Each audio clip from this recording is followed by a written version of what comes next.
திட்டமிட்டு ஒரு பொய் பிரச்சாரத்தை வந்து திமுக நேற்று நடுராத்திரி 12 மணிக்கு எந்திரிச்சு பண்ணிட்டு இருக்காங்க. தெரியுமா உங்களுக்கு? நடுராத்திரி 12 மணிலேருந்து 2 மணி வரைக்கும் திடீர்னு தூங்குற அத்தனை பேர் எந்திரிச்சு ஒரு பொய் பிரச்சாரத்தை பண்ணிட்டு இருக்காங்க திமுக. நாங்க இதே திருச்சியில் இருக்கக்கூடிய அன்பில் மாரியம்மன் கோயிலுக்கு அம்மை வார்த்தர்கள் தங்கும் மண்டபம் ஒரு மண்டபம் அதற்கான மண்டபம் அப்படின்னு அந்த கோவிலுடைய வழக்கப்படி பாத்தீங்கன்னா அம்மை வார்த்தவர்கள் என்ன பண்ணுவாங்கன்னா அது சரியாயிடுச்சுன்னா கோவில்ல வந்து தங்கி வழிபாடு செஞ்சுட்டு போவோம்னு வந்து வேண்டுதல் வைப்பாங்க. அப்ப அந்த வேண்டுதலுக்காக வரக்கூடிய பக்தர்களின் எண்ணிக்கை ரொம்ப அதிகமாக இருக்குது. தமிழ்நாட்டில் பல்வேறு இடங்கள்ல இருந்து அங்க வராங்க, பிரசித்தி பெற்ற கோயில்.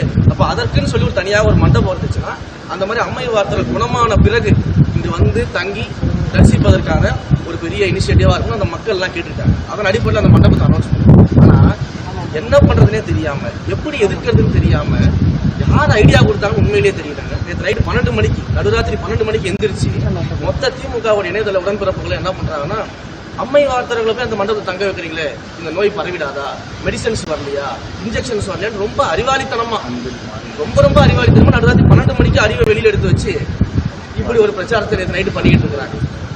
பிளே ஸ்டோர் மற்றும் ஆப் ஸ்டோரில் இருந்து பாலிமர் செயலியை QR கோடு மூலம் பதிவிறக்கம் செய்யுங்கள். செய்திகளை உடனுக்குடன் பெறுங்கள்.